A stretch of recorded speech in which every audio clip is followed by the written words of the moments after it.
Hi, Tim here. I know it's been over a month since I did my last video on here. I'm going to try doing videos more often on here, my health permitting. Uh, I wanted to make this video before this. Last week I was a 7-year anniversary of me starting this channel and posting my first videos. But with that said, I don't know whether you noticed back in December I changed the name of this channel from the name that I had ever since I first started up this channel, and that people couldn't understand the name and stuff. And a lot of my videos were titled Tim's Thrifty Music, just various episodes. Well, I decided Tim's Thrifty Music would be a good name for this channel, so I changed it to that. And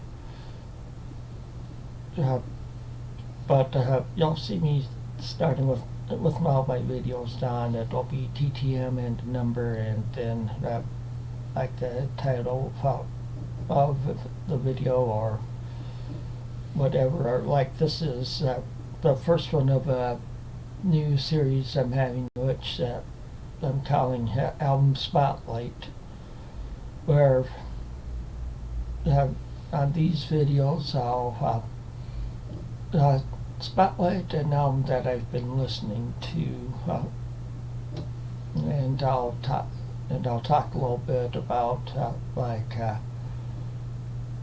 how I first heard of that group, or when I first heard them, or when I saw them in concert, or memories I have when I bought that album. I know my memories aren't the greatest anymore with my health problems. It seems like it screwed up my memories some, but with that said, let me tell you some about this story about this group, about how I first found out about them and stuff.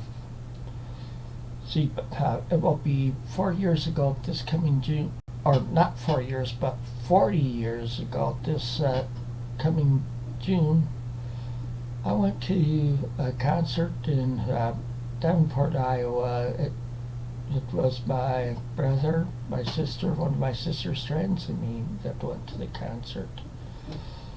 Well, the big reason why we went is, okay, the headliners were Hardin.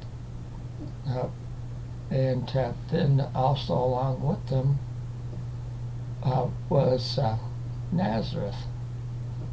So, and we lived in Mason City, Iowa at the time, and it was like a 4-hour drive to get there.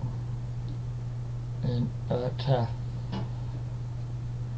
anyway, we got tickets for the concert and stuff, and in Mason City, what they mainly had there for radio stations, that the station I usually listened to was mainly top 40, but they played some other stuff, some rock and stuff, some stuff that was up and coming. So of course I've heard of Fart by that time, because this is 1979. You have Dog and Butterfly. The Dog and Butterfly album came out in like 76, and so they'd had several of hits by then, and this was on their Dog and Butterfly tour. I don't mean Dog. This was on their Dog and Butterfly tour. Dreamboat Danny came out in like 76. Sorry about that. And so they had like, so they already had the hits like Magic Man and Crazy on You and Dreamboat Danny and Barracuda and uh, Heartless, and Dying Butterfly prior to this. Yep, so yes, I definitely heard of them. And with Nazareth, it was like 75, 76 where they had a hit with uh,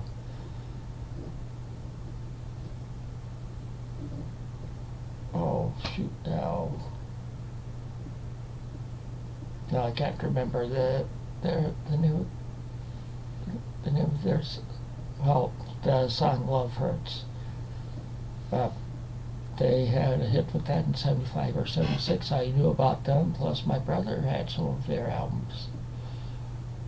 Well, anyway, to cut things short, we get there to the concert. First group up was TKO. People didn't accept them as well as too well, and but they were waiting for the other groups to come up. Well, the next group up was a band that from Australia that was starting to get some airplay here in the States, and yeah, I heard a little bit of the stuff before that. That band was AC/DC. This was on their Highway to Hell tour, and I thought they were pretty good. Then the next group up was UFO, a band I never heard of, and they were good. Then was Nazareth, and of course I had heard some of their music, and I have thoroughly enjoyed their music. And then of course Heart. Sitting there listening to them playing their hits and out the new songs. And also to tell you, this concert was at a baseball stadium where the stage was on around home plate. My brother and I decided to sit on the ground. We were standing during while the groups were playing, but we were on around second base. That's how close we were to the stage. My sister and her friend, they decided they'd sit in the seats up in the bleachers. And this was pretty much an all-day concert. But to let you know, there's one group that blew me away at that concert. It wasn't Hubbard, and it wasn't Nazareth. The group that blew me away was UFO. This was 1979. It was Michael Schenker had already left the group. He left in 78. He had joined the group in 73 or he had joined the group in 73. He had played with the Scorpions before that. And if I remember right, when he left UFO, he went and played with the Scorpions on the Love Drive album. And then he formed MSG, or Michael Schenker Group. Well, so I missed seeing him there. I thought could have sworn that I saw him. You played with them when I saw them, but in my research earlier, I found out that he left them in the fall of 78, something like that. And I saw them in June of 79. But the last studio album before I saw them in concert was this last studio album with them. And that album is Obsession. Sorry about the lighting for that picture. It's hard getting good lighting in here at times. But so the Obsession was released in 1978, and they didn't release another studio album until 1980, which is No Place to Run. But like I said, this was Michael Schenker's last studio album with them, and he helped he uh, co-wrote three of the songs, or four of the songs, and he wrote another of the songs on here. Uh, and the first song on this album is one of them that blew me away, which is Only You Can Rock Me. That song, that's a song I like to have cranked when I listen to it. And it's just a good rock song. And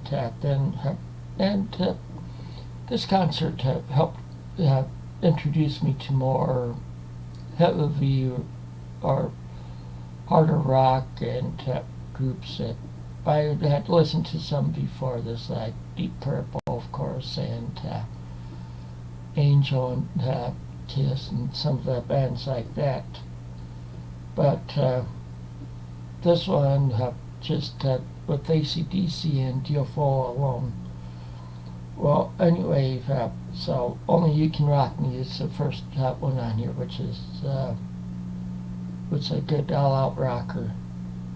The next that's side one, track one. Side one, track two is Pack It Up and Go, which is another good rock song. Okay, the next song, the third track on side one is one that Michael Schenker wrote by himself. It's an instrumental, and it's played on keyboards and acoustic guitar, and it's a mellower song, but it's good, called Aubrey Hill. Okay, the fourth track on side one is Ain't No Baby, which starts out a little mellower, but it picks up speed. And the last song on side one, the fifth one, is Looking Out for Number One. And listening to it, it sounds sort of reminiscent of the song Love to Love on the Lights Out album, which was a studio album just before this one. Well, on side two, it starts off with Hot and Ready, which is another good all-out rocker. And then Cherry, which starts out mellow but picks up. And You Don't Fool Me, which this starts out mellow, sort of mellow or bluesier.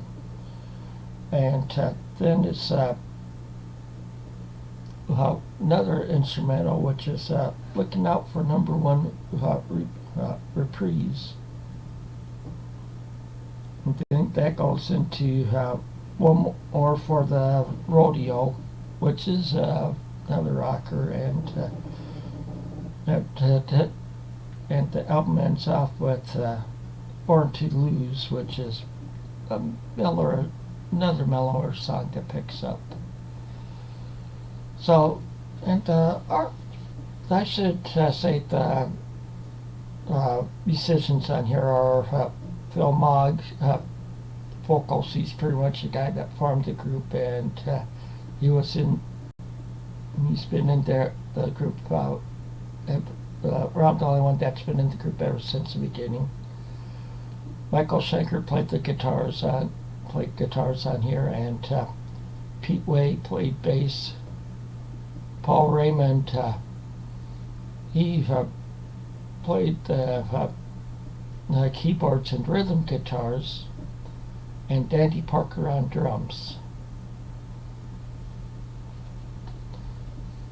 And but all in all, this is a very good album. It's one I'd recommend if you like some pretty hard rock from the late 70s. So But